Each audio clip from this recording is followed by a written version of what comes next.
buenos días, tengan todos ustedes. Soy el doctor Oscar Valencia, coordinador de este espacio de educación médica continua. Y antes de dar inicio a nuestra sesión, les vamos a pedir que mantengan en silencio sus micrófonos. Les recordamos que todas las preguntas las pueden formular a través del chat. Y al final de esta sesión les pedimos que nos hagan favor de llenar una encuesta de satisfacción, misma que la podrán encontrar en el chat o bien en el código QR. También les pedimos que en la pantalla, en su pantalla pongan su nombre completo, esto con el fin de que tengamos el nombre para que puedan recibir los créditos del Consejo Mexicano de Certificación en Pediatría. En nombre de la Escuela de Medicina y Ciencias de la Salud, les doy la más cordial bienvenida a esta sesión académica de pediatría. El día de hoy tenemos a una invitada muy especial con un tema también extremadamente trascendente, importante, pero voy a ceder la palabra a mi amigo el doctor Enrique Rodríguez Barragán, quien va a conducir esta sesión. Bienvenidos. Adelante, Enrique.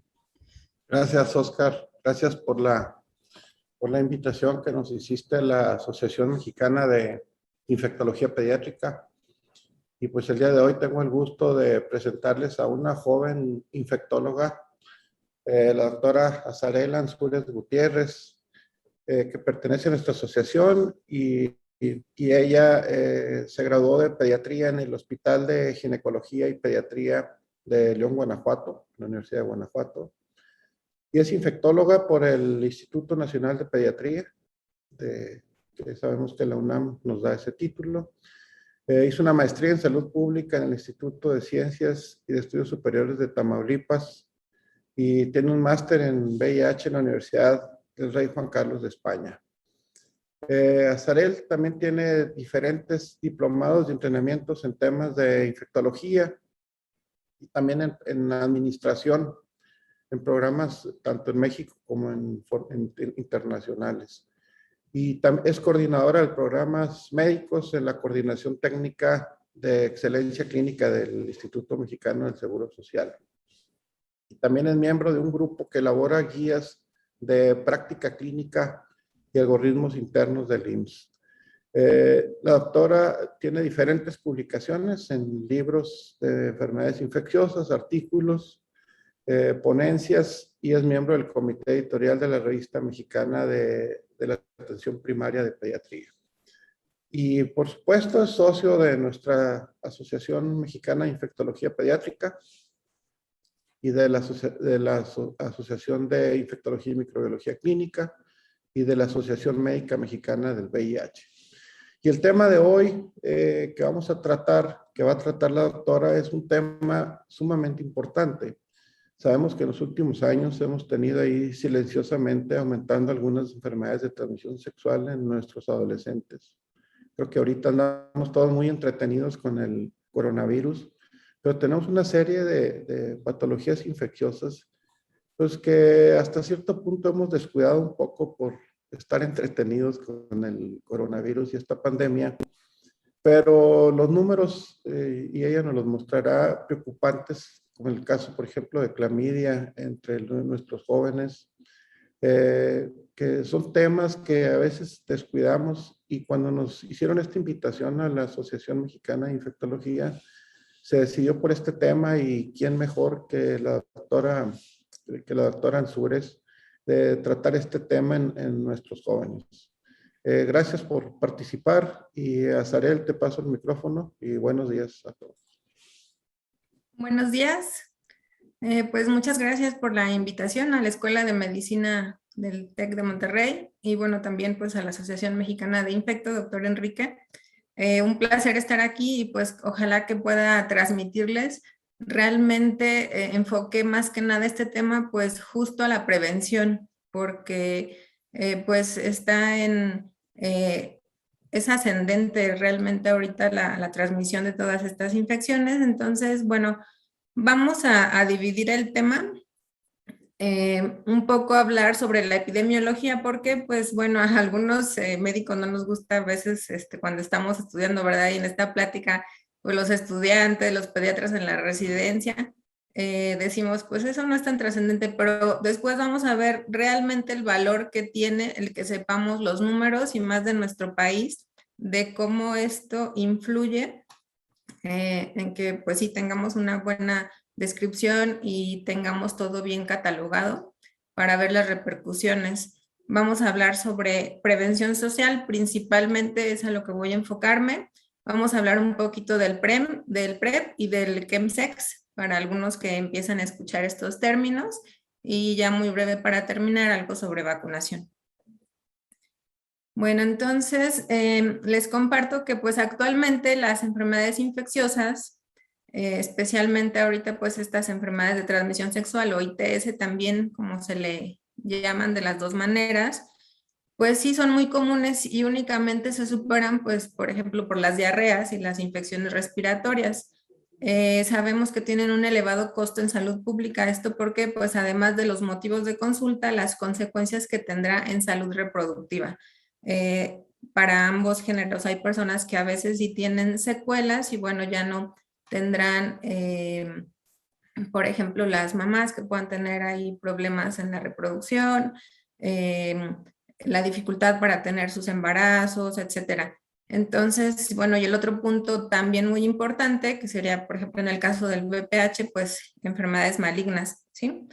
¿Qué pasa entonces? Pues estas ETS están aumentando de forma importante, pero principalmente en adolescentes y jóvenes, porque el 60% de estos contagios se van a dar en menores de 24, más o menos entre 15 y 24 años, ¿sí? Y bueno, las dividimos en curables y no curables, es decir, las curables pues serían bacterianas y parasitarias, decíamos como clamidia, gonorrea, sífilis, aunque bueno, pues sabemos, por ejemplo, sífilis que puede ser también de cierta manera, si no se trata a tiempo, pues crónica, tricomonas, y el 80 al 90% de todas estas se van a producir o las vamos a ver en países en vías de desarrollo como el nuestro. Y las no curables, podemos decir, porque bueno, se van a hacer hacia una aportación crónica como el VPH, el herpes, el VIH, que pues hasta ahora todavía los intentos de vacuna, los diferentes estudios, pues no se ha concluido con éxito o algún tratamiento que sea curable, nada más pues se controla, ¿verdad? Y se controlan muy bien, pero se va a hacer una situación ya de una enfermedad crónica. Les puse aquí excepto hepatitis C, porque pues la hepatitis C desde el año 2014, que más o menos, sí, la FDA autorizó en 2014 los antivirales de acción directa, pues aquí sí, ya estamos viendo pacientes curados de hepatitis C. Entonces vemos que en primer lugar, pues tenemos el VPH, podemos ver tanto en adultos como en jóvenes. Segundo lugar, clamidia, ¿sí? Está el 63%, la veremos en jóvenes, después tricomona, que también va a aumentar con la edad, y cuarta, pues ya gonorrea, que es mucho menos frecuente que la clamidia, y también se encuentra en jóvenes. Después ya tenemos con menos frecuencia el herpes, sífilis, VIH, las hepatitis B y C. ¿Y qué pasa en nuestro país? Bueno, algunos de ustedes conocen el Boletín Epidemiológico Nacional. Aquí nada más quiero señalarles de los principales problemas de morbimortalidad, de los 20, tenemos a la vulvovaginitis en el 9º lugar. ¿Pero qué pasa? Bueno, pues sí, obviamente están subregistradas las ETS. Si vemos a nivel nacional, esto fue 2019, en el grupo de edad, por ejemplo, de 10 a 14 años, 12.900 casos, de 15 a 19, 61.000. Esto es a nivel nacional. Y candidiasis urogenital, tenemos, por ejemplo, en el grupo de 15 a 19, 13.000, ¿sí? Y en el grupo de 20 a 24, 28.000. Entonces, pero no tenemos las otras en estas 20 grupos principales. Aquí otro ejemplo en cuanto a la sífilis producida por el treponema, que también es de notificación obligatoria y que en los últimos años pues hemos visto muchos casos, yo creo que todos los infectólogos, principalmente asociado al VIH. Sin embargo, también dada la importancia de el embarazo en mujeres jóvenes adolescentes, pues también estamos viendo casos de sífilis congénita. Y aquí podemos ver igual los números para 2019, aproximadamente 391 casos de la congénita y adquirida, más de 7,500 casos. Aquí en el 2020 vemos una disminución, sin embargo sabemos que para muchas patologías hubo una disminución en el registro de casos, pues mucha gente dejó de acudir a los servicios de salud, también eso lo vamos a ver ahorita, por ejemplo, en el VIH, ¿sí? Entonces, pudiera ser que en algunas por eso se ve este reflejo, no porque en realidad hayan disminuido.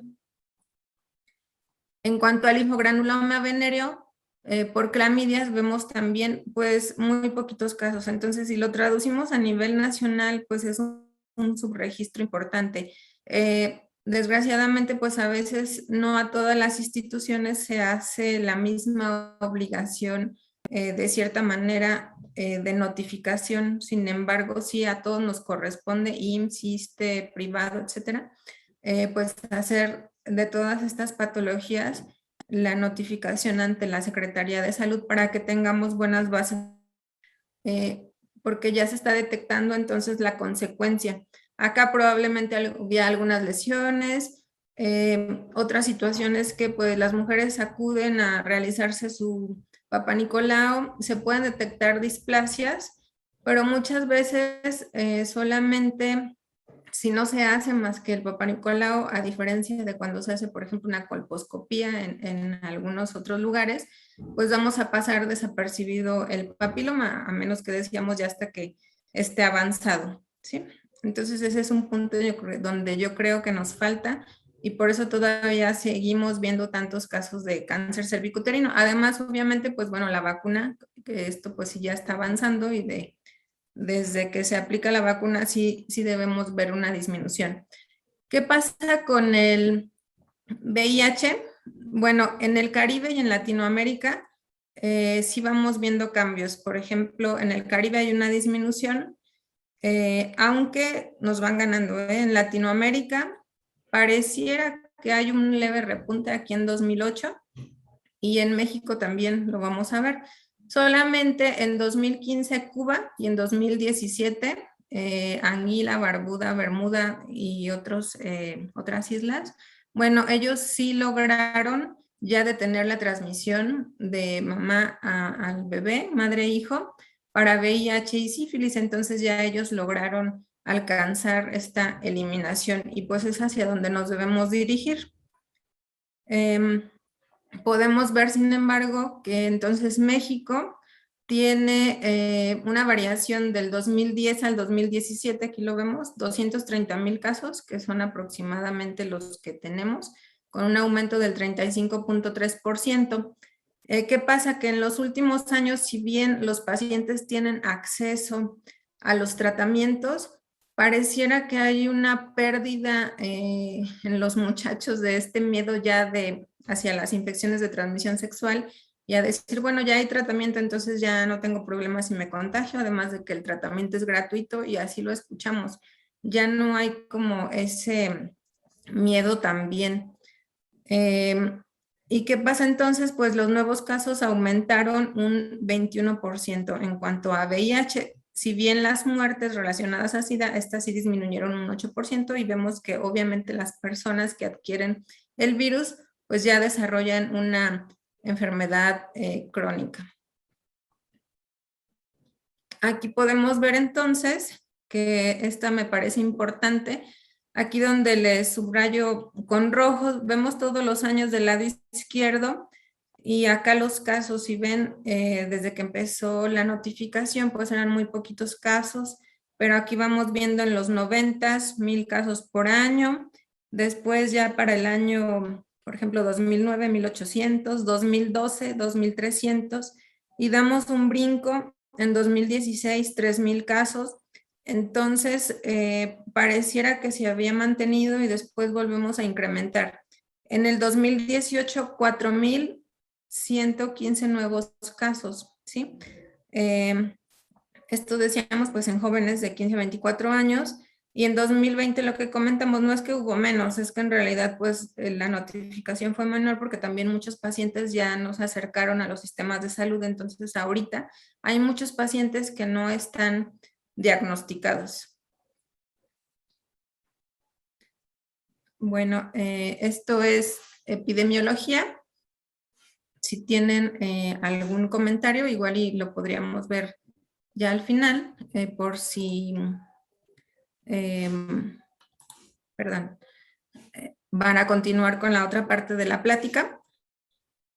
Entonces, bueno, vamos a conocer un poco de los adolescentes, porque alguna vez también todos nosotros fuimos adolescentes. Decían los griegos que la adolescencia era hasta los 30, por si ustedes no sabían, bueno, pues entonces todavía no estamos tan lejos. ¿Qué pasa entonces con todos estos jóvenes que actualmente están adquiriendo ETS? Bueno, hay cuestiones que tienen en común.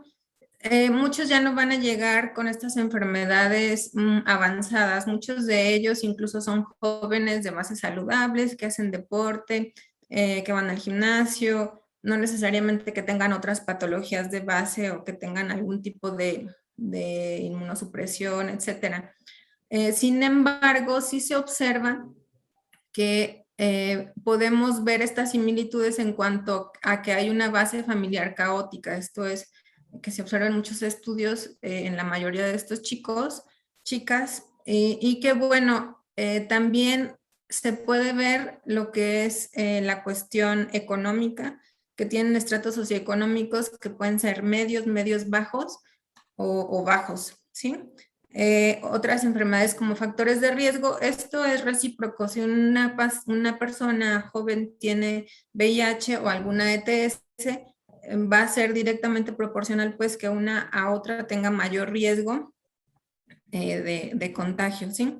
¿Qué pasa? Como les decía, pues ya o no aceptan o no creen el VIH, ahora con esto de los grupos antivacunas y que no creen en el COVID y bueno, igual, pues ya no creen, dicen, ¿a poco todavía hay casos? Pues sí, más bien estamos viendo más casos. Entonces, hay pobre conocimiento sobre el VIH y sobre las ETS. Pues no se ve en las escuelas y mucho menos se ven los temas, como debería de ser también tener una parte de comunicación por parte de los sistemas, pues en general, radio, televisión, etcétera, porque el sistema de salud no puede solamente luchar contra la salud. También debe de haber una participación de la comunidad hacia todos estos temas, ¿sí? Hay un aumento en el incremento de abortos, ya sea espontáneos o por consecuencia, o bueno, ya sabemos ahora pues que también en algunos lugares están autorizados, y hay un pobre compromiso de estos chicos. Decíamos entonces, pues ellos sienten que en esta etapa tienen muchos problemas, que la adolescencia es así como yo soy al centro del universo. Les interesa pues mucho la moda, tienen pobre autoestima a veces en esta etapa, sus emociones pues tienen cambios hormonales y obviamente pues cambios en su personalidad. Se viven en grupos y tienen presiones por ellos mismos, por sus compañeritos, que si ya empezar a fumar, a tomar, todo esto, empezar a tener relaciones sexuales. Entonces, bueno, son similitudes. Y aquí es importante en esta diapositiva que veamos el desarrollo en los adolescentes. Sabemos que se da pues en diferentes edades, ¿verdad? Más temprano en las niñas que en los niños, 10 a 14, en los niños de 12 a 16 más o menos. Después ya la maduración cognitiva, también entre 12 y 16, pero la maduración psicosocial puede ser muy variable. Temprana 12, intermedia 14, 17 y tardía. Y aquí lo vemos entonces, el único estadio de la vida con cambios significativos mentales, emocionales y físicos, pues es la adolescencia. De 12 a 14 vemos la presión por pares. Aunque aún hay cierto apego a los papás, todavía pues viven con ellos, tienen compañeritos del mismo sexo, ¿verdad? Todavía pueden ser ambiciosos, todavía pueden gustarles ahí la escuela y querer sacar buenas calificaciones. Sin embargo, van a empezar con el control temperamental pobre y a ser impacientes. Después, pues ya es lo que yo quiero, es lo que yo digo, es lo correcto, ¿sí? De los 14 a los 17, pues generalmente están en desacuerdo con todo el mundo. Ahí la pareja va a ser muy importante y a veces pues estos enamoramientos son así de que si me peleo con el novio, pues me quiero cortar las venas. Entonces sí es muy importante a veces ahí la pareja. Se vuelven muy confiados y aquí es un problema porque para ellos es yo solo contra el mundo y no le tengo miedo a nada. Están listos para tomar riesgos y bueno, también es una etapa donde ellos pueden tener ya más dirigida su orientación sexual, ¿sí? De los 17 a los 21, pues a veces sí puede haber ya un poco más de aceptación de los padres para ellos. Sin embargo, pues hay baja tolerancia, sí todavía hay oposición. Aquí puede ser ya que tengan una pareja estable, ya empiezan a considerar que sí tienen más conocimientos sobre cosas morales y ya se consideran ellos más sabios, que ya saben de muchos temas. Empiezan a establecer metas, pues esta es una etapa ya donde algunos estudiarán o estarán trabajando, ¿sí? Y bueno, sin embargo, algunos tienen todavía conceptos rígidos que no los podemos hacer cambiar. ¿Qué pasa entonces? ¿Cómo dirigirnos a los adolescentes para invitarlos a que se hagan, por ejemplo, una detección de esta CTS, de VIH? Desgraciadamente en nuestro país los servicios no son amigables para los jóvenes. Aquí vemos algunas fotos, les puse por ahí de un entrenamiento que tuve en Tailandia, por eso es que vemos unas fotitos hacia más bien médicos aquí que se ven y letras de Tailandia, pero vemos que bueno, se analiza muy bien, no hay confidencialidad, ¿sí? Los servicios están fragmentados, tenemos pues todo por separado. Si bien la Secretaría de Salud tiene los CAPACITs, que son estos centros de enfermedades de transmisión sexual y VIH, aún hay estigma y discriminación, muchos pacientes no se acercan a ellos, los desconocen, o si bien la mayoría que acuden son pacientes de VIH, tal vez una persona que tenga una ETS pero no tenga VIH no quiera acercarse porque piensan que entonces van a pensar que ellos tienen el VIH, ¿sí? A veces si algunas clínicas requieren reembolso de honorarios, pues bueno, no acudirán en pacientes que no tengan IMSS, ISSSTE, ¿sí? También pues el medio ambiente puede ser no amigable y la promoción es a demanda, no nos acercamos como sistemas de salud hacia los jóvenes, a las escuelas. En Tailandia, por ejemplo, en grupos de VIH se hacen incluso acercamiento a las fiestas, a las reuniones y se hacen tamizajes o cerca de las universidades tienen algunos centros de apoyo. Ay, perdón.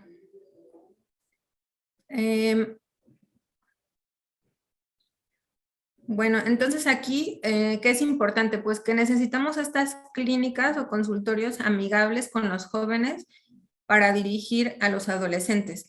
¿Y qué características deben de tener? Probablemente sea difícil que tengamos un lugar especial, pero si integramos estas clínicas con los diferentes compañeros, bueno, que no haya estigma hacia todos estos jóvenes, que tengan un acceso fácil y localización conveniente, porque si se tienen que trasladar 2 horas, bueno, será difícil que acudan. Que en estos servicios se den los tratamientos en conjunto de las diferentes enfermedades de transmisión sexual, que se les hable también de anticoncepción, porque decíamos los embarazos en adolescentes, que se les hable sobre vacunas. Los jóvenes sienten que ellos ya no se enferman y son así como Superman, pero ahora que veamos, pues ahí la cartilla, sabemos que también tenemos que vacunarlos, hablarles sobre profilaxis, posexposición y profilaxis preexposición, ¿sí? Que estos servicios estén integrados, también que tengan apoyo de salud mental, psicología, trabajo social, decíamos que sean gratuitos y que tengan un staff amigable que también respete su orientación sexual, es decir, que nosotros mismos como médicos, enfermeras, trabajadores sociales, que además de darles la orientación, no hagamos esa discriminación, porque en esta etapa pues es cuando ellos empiezan a dirigir cuál es su orientación, ¿sí? Y otra cosa, pues que nos tenemos que modernizar, eso ni qué, ¿verdad? El match con el estilo de vida de los adolescentes ahora. Puede ser que haya servicios fuera del horario, que sean servicios online, que haya estos servicios de apoyo en redes sociales cerradas, obviamente, como Facebook o Instagram. Y cuando hagamos ese acercamiento al joven, por ejemplo, en cuanto a información, que les hagamos este tipo de dibujos, ejemplo, donde ellos puedan entender de forma muy sencilla y no de manera complicada sobre las enfermedades. Luego por ahí veo que algunos niños en sus recámaras ponen sus anuncios, ¿no? Los adolescentes, stop, de aquí no pasas. Entonces así igual en estos lugares, zona libre de discriminación, pueden pasar con toda la confianza, enseñarles sobre el uso de preservativo, que tengan límites en cuanto a parejas sexuales, que sean personas honestas, porque si no, pues puede haber más transmisión de estas enfermedades. Y aquí un ejemplo de clínicas en línea, ahora que estamos con la pandemia también, y previo a esto, por ejemplo, en Tailandia, ellos establecieron esta clínica en línea para jóvenes, su pasaporte del adolescente, ¿sí? Y es una forma de que ellos se puedan acercar, ya que se la pasan ahí pegados al celular. Y también sería una forma de que ellos no se sientan discriminados a veces cuando acuden directamente a las clínicas.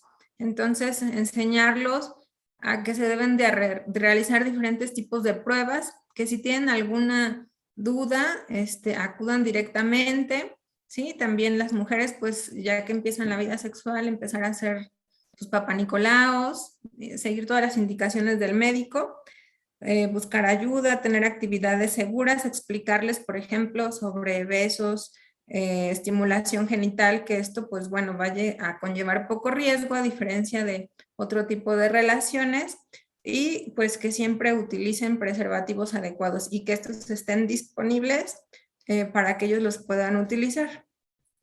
Entonces, aquí vemos las diferentes opciones también para prevenir los embarazos no deseados, dispositivos, diferentes tipos de implantes, pastillas orales, ¿sí? Explicarles cómo se deben de utilizar y que estén disponibles y sin costo.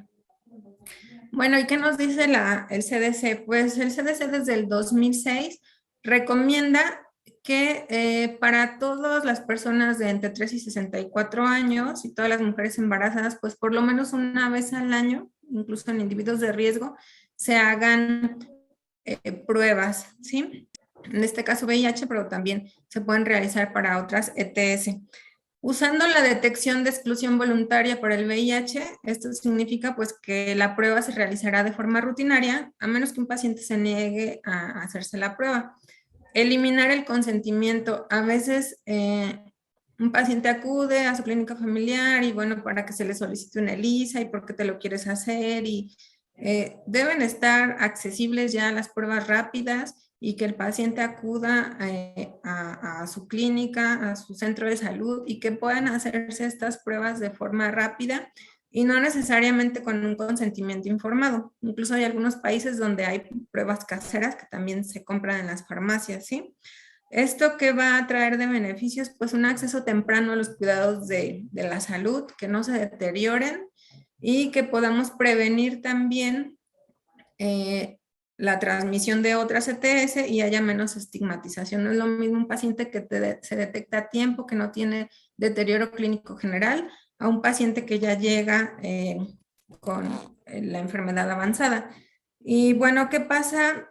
También nos dice el CDC que hay que acercarnos a las escuelas. ¿Qué hacen las escuelas? Pues resulta que la mayoría del tiempo se pasa en las escuelas en nuestra juventud, ¿verdad? Nuestros compañeritos son nuestra segunda familia. Entonces ahí es donde el CDC nos dice que es importante que se hagan pruebas, porque ellos igual que en todos los países, pues tienen, por ejemplo, de 13 a 24 años, ellos estiman 1.1 millones de personas que viven con la infección, ¿sí? Entonces nos dicen 1 de cada 4 pues ocurre en jóvenes de 13 a 24. Y entonces acercarnos a las escuelas y hacer pruebas de tamizaje. Ahorita, por ejemplo, con hepatitis C, el IMSS está haciendo pruebas de tamizaje ya en las clínicas e incluso en los centros de trabajo. Y se está detectando a muchos pacientes que pareciera que no tienen o tenían factores de riesgo, pero sí los hay. Quiero que vean esta diapositiva, que bueno, ya no les hice la traducción, pero ustedes del norte pues saben muy bien el inglés. Entonces, es una entrevista para jóvenes, ¿sí? cuando ya los pasan a los servicios de adultos, ¿qué tanto como pediatras nos estamos preocupando? Cuando pasamos a los niños a adultos, nada más decimos, pues ya tiene 16, que bueno, ya se vaya, no lo quiero ver. Entonces, aquí en esta encuesta les preguntan a estos chicos, dice si se sintieron ellos adecuadamente preparados para ser transferidos a las clínicas de adultos, y vemos con los diferentes colores, el azul muy de acuerdo, azul clarito acuerdo, no decididos verde, y ya hasta salmoncito desacuerdo, y más sandía muy en desacuerdo. Entonces aquí estas pues están de acuerdo si el pediatra participó activamente en su transición, pero ¿qué va pasando conforme les vamos preguntando hacia los adultos? Por ejemplo, en los padres, sus cuidadores estuvieron activamente involucrados, pues muy poco, ¿verdad? Pero ¿qué pasa luego si el adulto, el staff ya de adultos se involucró en la transición? Aquí ya empieza también a tener mayores porcentajes muy en desacuerdo. Perdón, aquí es en la transición 28% estuvieron de acuerdo, pero ya incrementó no decididos o incluso en desacuerdo 21.4, o sea, ya va aumentando hacia que pues ya no están tan contentos. Y aquí lo dice, no estaba contento de moverme a la clínica de adultos. Entonces, por ejemplo, en desacuerdo fue un 28.7, ¿sí? Si el staff de adultos tienen como esa disposición a tener tiempo para hablar conmigo, también igual aquí ya aumentan esos porcentajes, 30% y 15% completamente en desacuerdo. No estoy a gusto hablando sobre mi patología, en este caso del VIH, con el staff de adultos. Y pues sí, no decididos y hacia desacuerdo más porcentaje. Si estoy a gusto hablando también sobre sexualidad con el staff de adultos, a diferencia de los pediatras. Entonces vamos viendo, ¿verdad? Cómo con nosotros como pediatras, pues ellos se sentían más en confianza, más cuidados, no sentían probablemente esa discriminación o esa que pues no les importa, nosotros los cuidamos diferentes. Sin embargo, pues bueno, tienen que hacerse también responsables de su manejo, y aquí es donde va este porcentaje, salió más o menos hacia que sí estaban de acuerdo, empiezan ellos a tomar esa responsabilidad, y me siento confortable recibiendo el cuidado de los adultos, pues como que más porcentajes hacia que no, ¿verdad?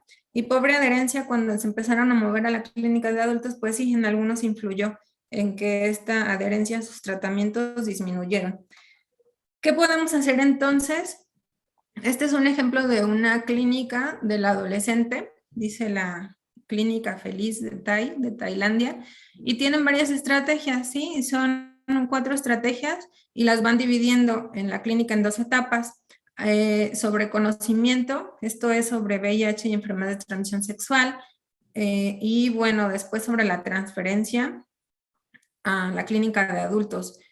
Enseñarles estas herramientas que también pues ellos van a tener autocontrol, autoconocimiento, manejo del estrés, o sea, son herramientas sociales y de comunicación. Después sobre estrategias de riesgo, cuál es su riesgo sexual, hablarles de todo esto, el riesgo sexual y reproductivo, ¿verdad? Conocimiento de su pareja o darles a conocer en algunos casos que sean positivos al VIH o otras enfermedades de transmisión, darles a conocer su pareja, su diagnóstico, tener una pareja estable, ¿sí? La estrategia 4, pues sobre su objetivo de vida, darles, decíamos, herramientas para la vida y la responsabilidad. No solamente aquí va a ser cuestión de la patología, sino herramientas para todos, sociales, nutricionales, ¿sí? Educativas y de carreras. Entonces el objetivo pues es ayudar a todos estos chicos a que estén saludables y que estén felices y lleguen a ser adultos responsables, ¿sí? Entonces vemos aquí en estas clínicas cómo participan pues los diferentes integrantes del equipo de salud, médicos, enfermeras. Allá hay muchas personas que se dedican a ser activistas también y de forma gratuita. Ellos acuden a los servicios de salud y brindan su apoyo, no es solamente como fundaciones. Hablarles, entonces, conocer su cuerpo, su sexualidad, sus genitales, ¿sí? Vemos aquí niños de diferentes edades, algunos ya más grandecitos, en todas sus rutinas, buscar diferentes formas de enseñarles y acercarlos pues a conocer todo esto. Ser sensible a todas sus necesidades, sus dudas, y bueno, introducir al adolescente al equipo de salud de adultos, que es lo que nos falta a nosotros, yo creo, en México lo hay en muy pocas clínicas. Aquí vemos en esta diapositiva, por ejemplo, una comparación sobre el riesgo en niñas que tuvieron el diagnóstico perinatal. Pareciera que al tener menos riesgo en sus actividades sexuales por tener conocimiento de la patología, se iban a infectar menos de otras enfermedades de transmisión sexual. Sin embargo, se vio que hubo un incremento o mayores porcentajes. Esto porque decíamos, porque van de la mano. Si un paciente tiene una u otra, sí va a ser mucho mayor el riesgo de adquirir la que sigue. Entonces, por eso es que sí debemos de hacer esta prevención para que no tengan mayor riesgo de adquirir otra enfermedad. Y bueno, vamos a pasar al PrEP. Aquí, a diferencia de cuando estamos con el público, pues sí les puedo preguntar, ¿conocen qué es el PrEP? Porque tal vez muchos de ustedes no sepan qué es el PrEP o la PrEP, y algunos tienen poco tiempo que lo han escuchado. ¿Qué es la PrEP? Pues es la profilaxis preexposición, y esto sería pues para prevenir el VIH. No solamente hay los métodos también que hemos venido mencionando, sino que también ahora en VIH, dado que pues no se ha llegado a una vacuna, bueno, el PrEP ha funcionado muy bien a nivel mundial, ¿sí? Entonces, no es una vacuna, se va a tomar junto 2 medicamentos, que son el tenofovir y emtricitabina, inhibidores de la transcriptasa reversa, análogos nucleósidos, y en el IMSS ya está disponible de manera gratuita, es así como un comercial, pero bueno, desde el 15 de diciembre, porque el año pasado y antepasado solamente tenían acceso en Secretaría de Salud por medio de protocolos, ¿sí? En las clínicas Condesa, por ejemplo, y se va a echar a andar, al parecer, hasta el próximo año ya abierto, pero sin embargo el IMSS ya pueden acudir los pacientes.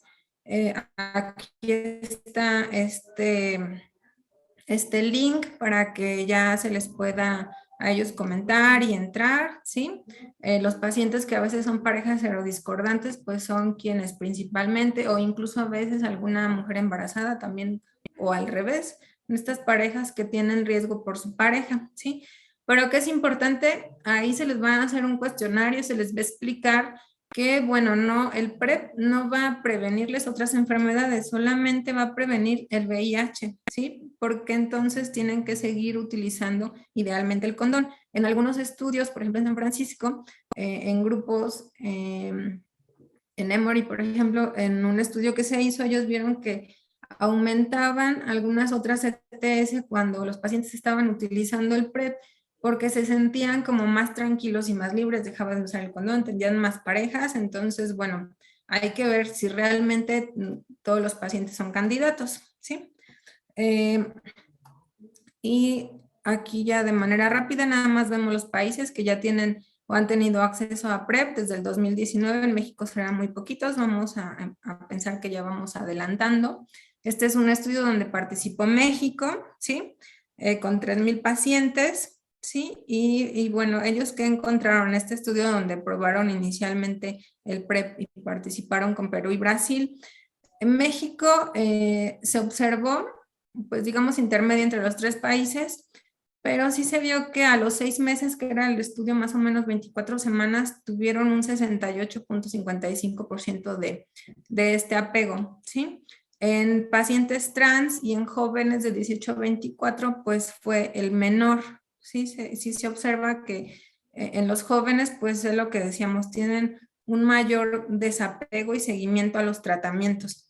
En Estados Unidos, del 2012 al 2017, otro estudio nos muestra aquí las edades de las niñas, que se ve que las mujeres son las que más se acercaron a pedir el PrEP, sí, a diferencia de los hombres.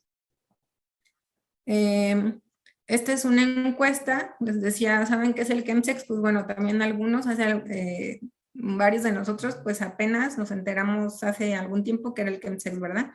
64,000 hombres en esta encuesta en Latinoamérica, en 18 países, es una encuesta gigantesca, donde también participó México, ¿sí? Vemos aquí todos estos países, y la prevalencia del VIH fue 16%. Sin embargo, ¿qué se observa aquí? Pues el consumo de drogas para aumentar la actividad sexual con una pareja o tener relaciones en grupo, pues se vio que fue aumentando, ¿sí?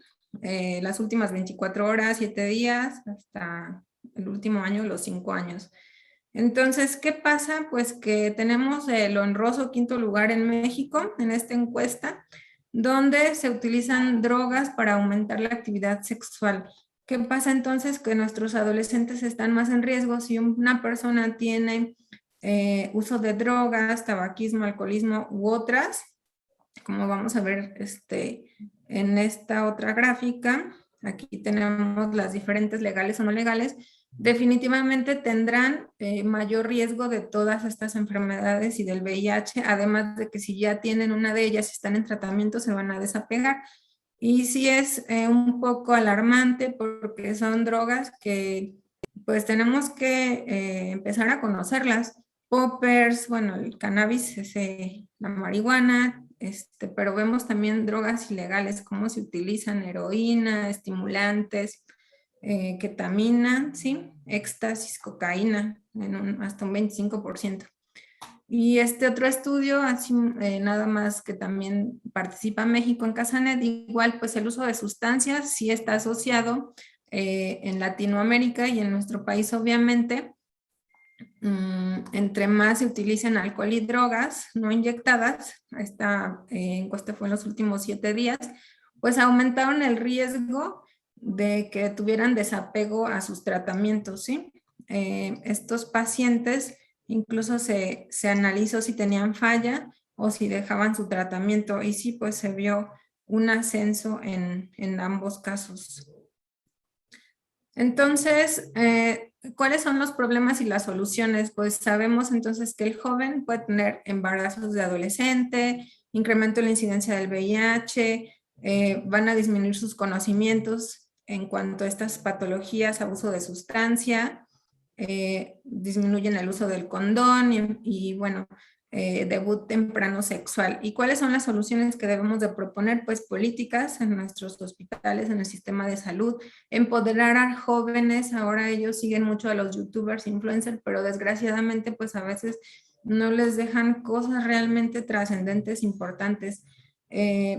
También que se involucren los papás, que tengan servicios que sean amistosos, campañas sociales y educación sexual, pues desde la escuela, ¿verdad? Nada más muy breve, recordar, si bien todo lo que dijimos ahora puede ser voluntario, si a ustedes les llega un paciente, niño, adolescente con una enfermedad de transmisión sexual, recuerden que también puede haber abuso, ¿sí?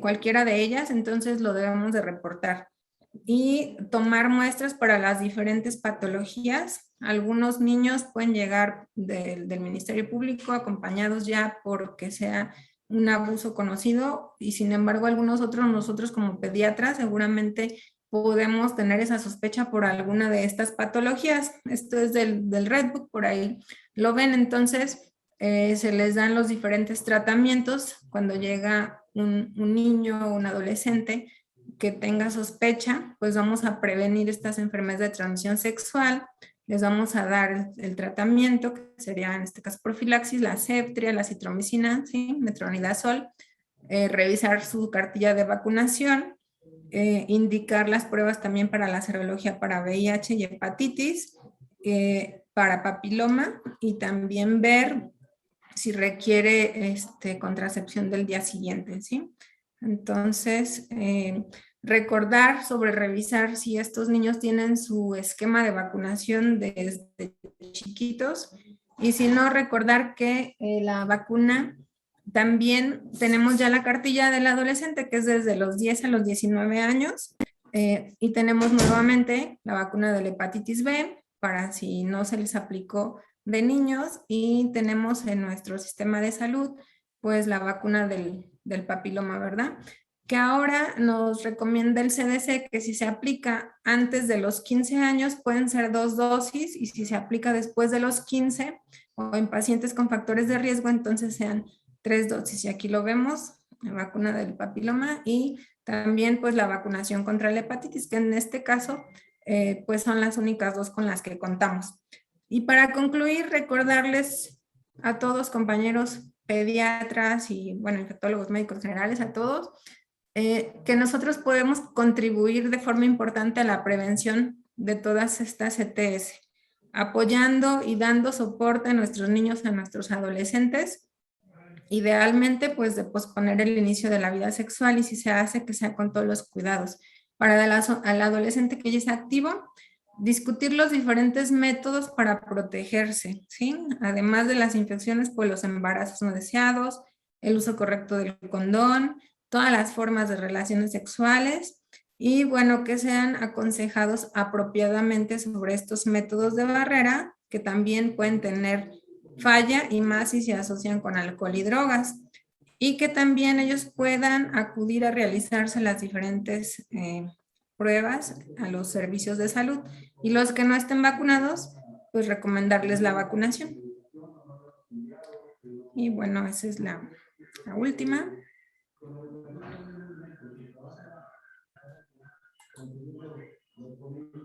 Muy bien, doctora Azarel. Muchísimas gracias por tu presentación. Justo a tiempo. Excelente presentación y tengo aquí varias preguntas. La primera, doctora, es relacionada, aquí te la voy a hacer como viene redactada. Dice, ¿cuál debería ser nuestra conducta ante un adolescente que acude a nuestra consulta después de haber tenido relaciones sexuales? ¿Qué exámenes deberíamos de solicitar? Así viene la pregunta redactada. Bueno, ahí yo creo que primero habría que ver también qué factores de riesgo, porque si es la primera vez que el niño, niña, adolescente tienen relaciones, bueno, habría que preguntarle sobre su pareja, ¿verdad? Porque si bien es cierto que a veces son parejas desconocidas, que fue una fiesta y bueno, entonces aquí pues investigar con qué está vacunado, si usó condón, si llega al día siguiente, bueno, pues la pastilla del día siguiente. Tomar exámenes al día siguiente de que llega, pues no, o sea, no estaría indicado, a menos que el paciente llegara días después y sí nos comentara que tiene algún tipo de sintomatología. Pero si llega al día siguiente, pues no sería lo conveniente. Aquí a menos que él ya tuviera, decíamos, otro tipo de actividades, entonces sí podríamos recomendarle que se hicieran detecciones, pero si es la primera ocasión y llega así nada más, pues no estaría indicado. Correcto. También me preguntan si para tener acceso al PrEP en el IMSS se requiere ser derechohabiente. Muy buena pregunta. Hasta ahorita donde sé, sí, pero ahí, bueno, en la diapositiva viene el link. Justo como es un programa que está ahorita echando a andar el IMSS, sí tiene que ser derechohabientes, pero aquí hay una ventaja. Los adolescentes ahora que están estudiando, si sabían ustedes, tienen derecho al seguro social. Entonces, esa es una ventaja, ¿verdad? Para los jóvenes que están estudiando. Muy bien. Otra de las preguntas es el caso de clamidia, que yo también comparto con lo que están preguntando. Es bien difícil de detectar, ¿verdad?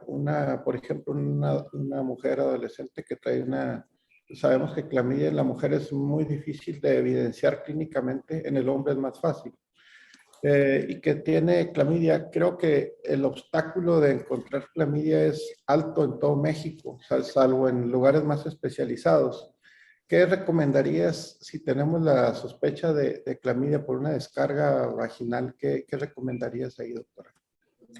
Yo creo que sí hemos dejado de lado el hacer las pruebas, acudir a un laboratorio que sí esté también, que tenga pues los servicios disponibles antes de nada más dar tratamiento.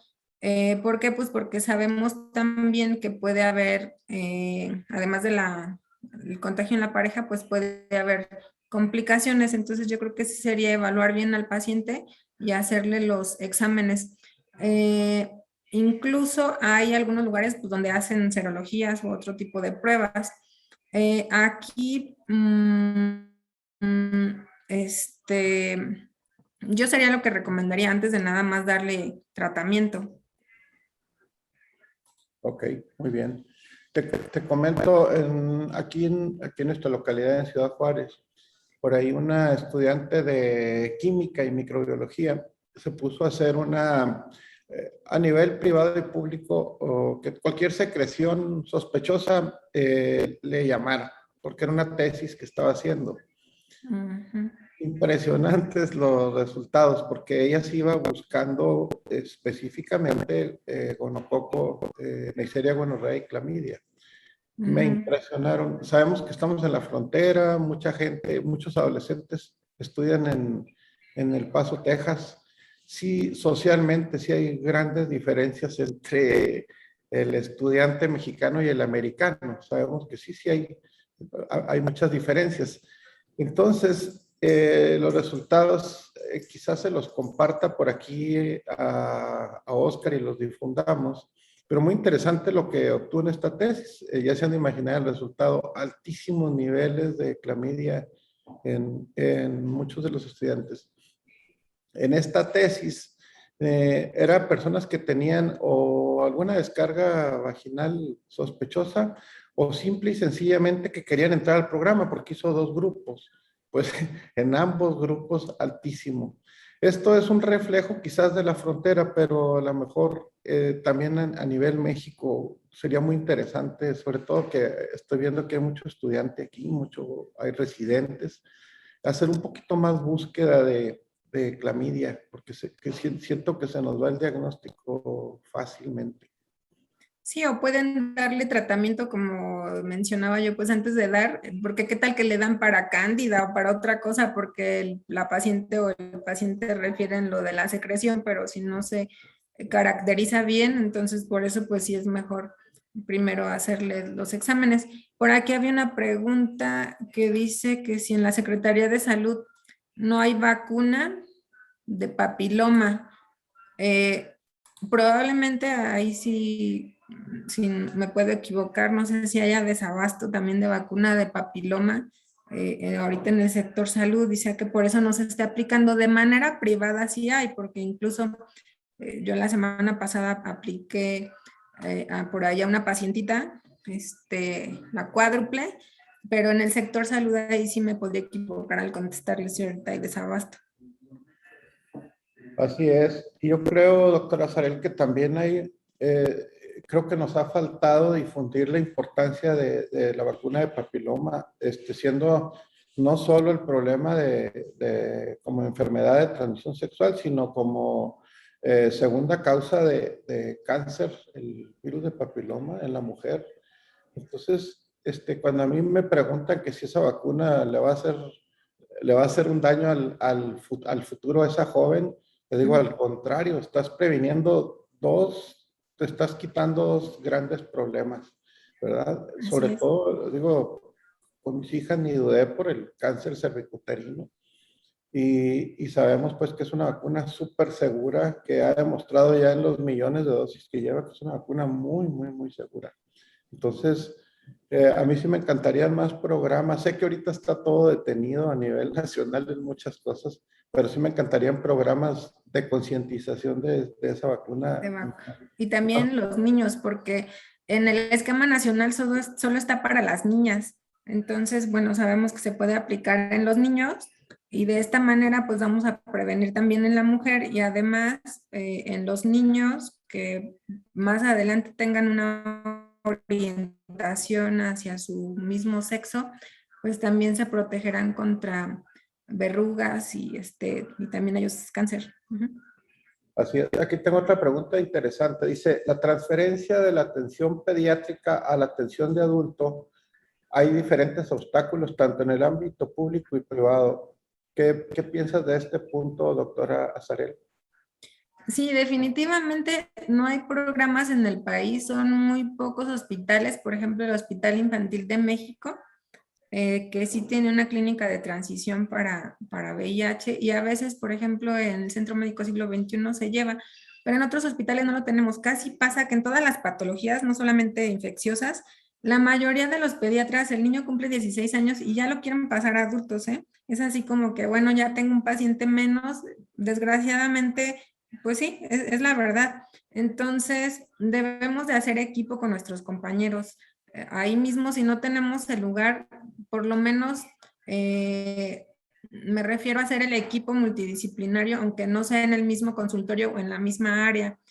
Comentarles allá a la nutrióloga, al trabajador social, a la psicóloga, para que un día a la semana los puedan atender o una vez al mes hacerles un lugar a estos pacientes. Pero si no, no hay apoyo en nuestro país. Aquí me llega por tiempo una pregunta más, es de un pediatra de San Luis Potosí. Me está preguntando que si tendremos, a nivel nacional, sabemos las resistencias de tanto de Neisseria gonorrea como clamidia para citromicina, si tenemos una idea de las resistencias. No, ahí sí no tengo ahorita el dato, igual y lo buscamos y ya me puede por ahí escribir y lo buscamos con todo gusto para ver qué estudios hay sobre la resistencia. Pero debe ser baja, ¿no? Digo, en Estados Unidos ya ves que tampoco están teniendo grandes problemas de resistencia hasta ahorita, afortunadamente.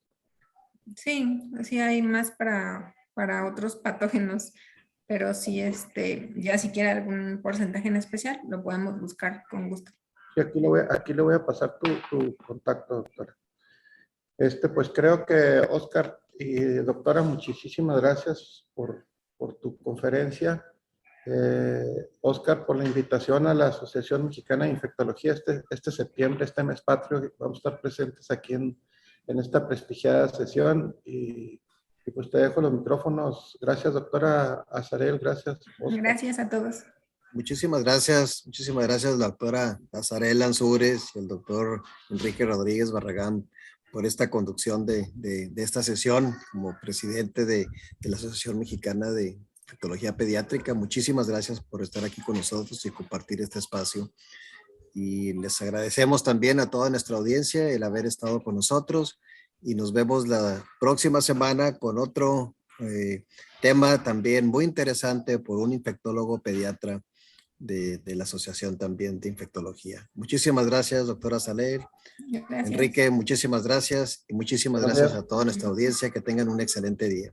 Buenos días a todos. Gracias. Les recordamos llenar la encuesta de satisfacción. Gracias.